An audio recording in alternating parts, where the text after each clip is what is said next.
And welcome back. Now, I've been speaking with Colin Flaherty. He is the award-winning reporter and author of a #1 best-selling book, Don't Make the Black Kids Angry, The Hoax of Black Victimization and Those Who Enable It.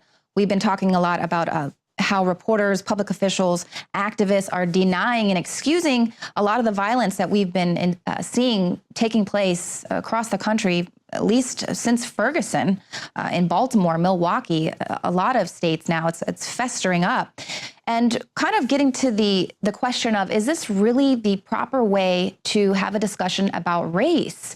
I feel like this is a dangerous precedent to set. It's not only harming the Black community there, but also people who might not even be aware that there's any issues. For instance, with the knockout game, telling people it's just an isolated incident.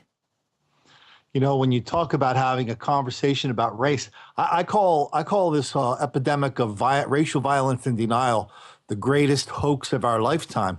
And part of that hoax is a smaller lie, which is when people say, we need to have a conversation about race. I compile a list of people, and I added to it yesterday in Baltimore, a police lieutenant, people who are fired or suspended from their jobs because they tell the truth about racial violence. Yesterday, a police lieutenant in Baltimore called Black Lives Matter a bunch of thugs. He gets suspended for telling the truth. So there's a lot of that going on out there, and that's why, you know, that's what I do. I just expose the violence denial. There's so much going on out there. You know, you were talking about Milwaukee. There's so many cities where people go, Milwaukee's like that? I mean, there's an enormous amount of Black criminality and violence in Milwaukee. I remember a couple of years ago at the Wisconsin State Fair in Milwaukee, there were hundreds of Black people inside, outside the fair, rampaging through, beating up white people. It was all on 911 calls, which I put on my YouTube channel. So you hear all these people going, hey, these Black people just beat the hell out of my mom. You know, when your mom's getting beat up, you're not going to sit there and pretend it's anything other than what it is. And so there's all these cities. I mean, forget Detroit, Chicago, Baltimore, Washington. What about Milwaukee? What about a couple days ago, Cedar Rapids? 100 to 200 Black people rampaged through the Sweet Corn Festival in Cedar Rapids, shut it down. They attacked police. So much of this going on, and there's so little of it being reported outside of myself and a couple other people.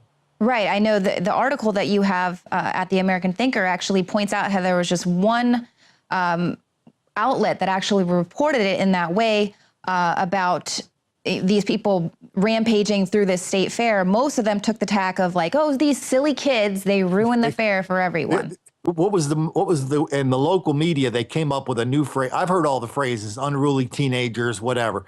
They called them reckless children.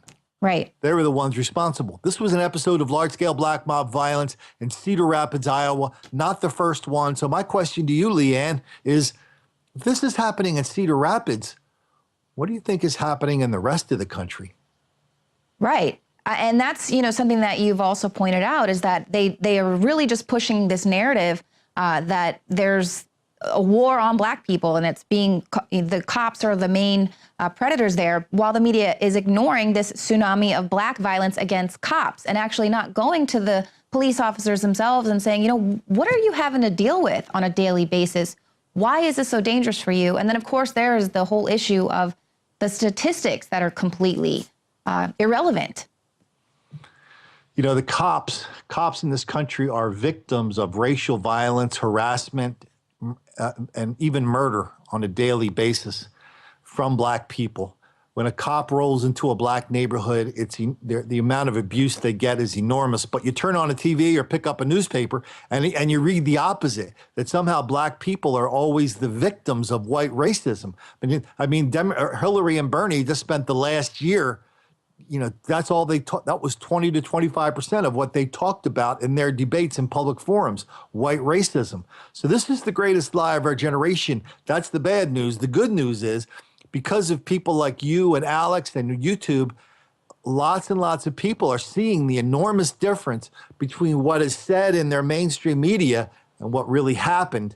And I think we're picking up a lot of that now. Right. And, you know, going back to these statistics a little bit, obviously, we know on the one hand, they're skewed because police officers aren't even required to keep record of people who are killed. A lot. I know states like Florida, they're not even required to do that. But at the same time, we also know there is the whole snitches get stitches epidemic. And so people aren't even reporting instances of crime when it's happening in their own communities. I mean, Chicago, perfect example. People are actually shooting children at barbecues and picnics and things. And then the families are so afraid, or they don't want to work with the police.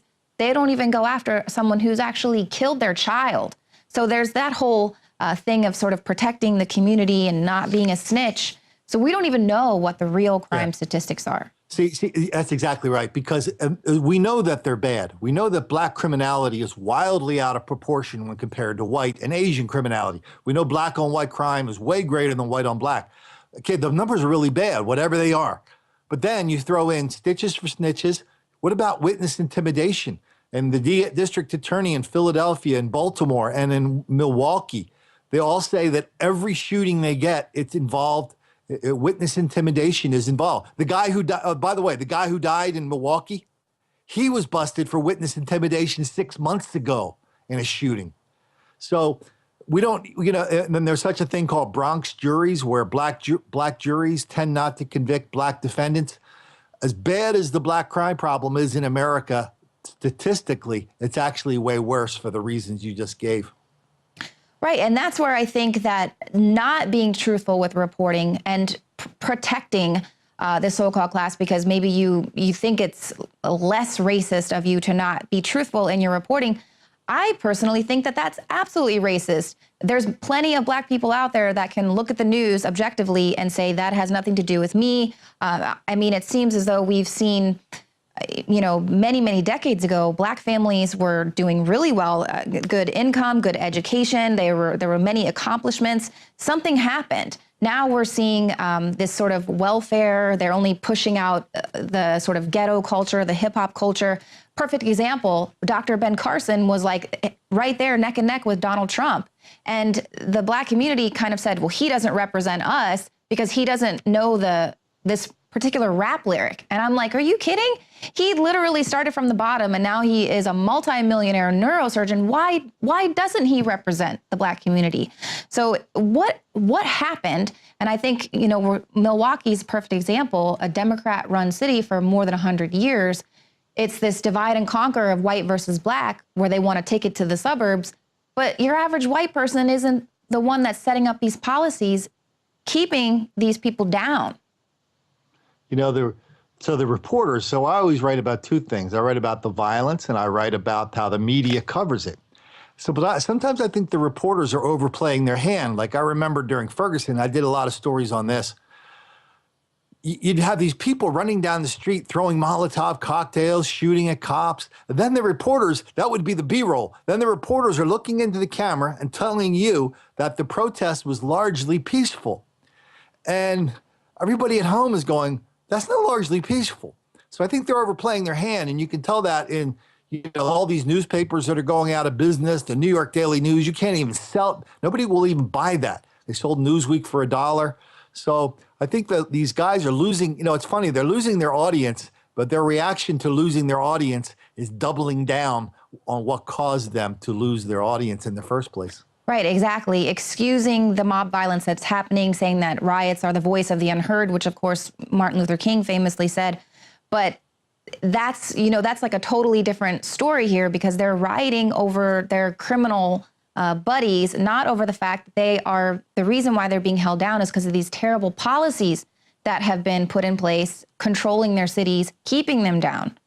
It's hard for a lot of people to get their minds around the fact that people who run these chocolate cities like Baltimore, Memphis, New Orleans, other places, the criminals are more popular than the cops. So when they look at a black criminal, they don't see a criminal, they see a victim of white racism. And I mean, Stephanie Rawlings was a great example last year when she said we're going to give the rioters space to destroy. We see a lot of that, New Orleans, Memphis. There's so much. It's all about black victimization, which is the greatest hoax of our lifetime.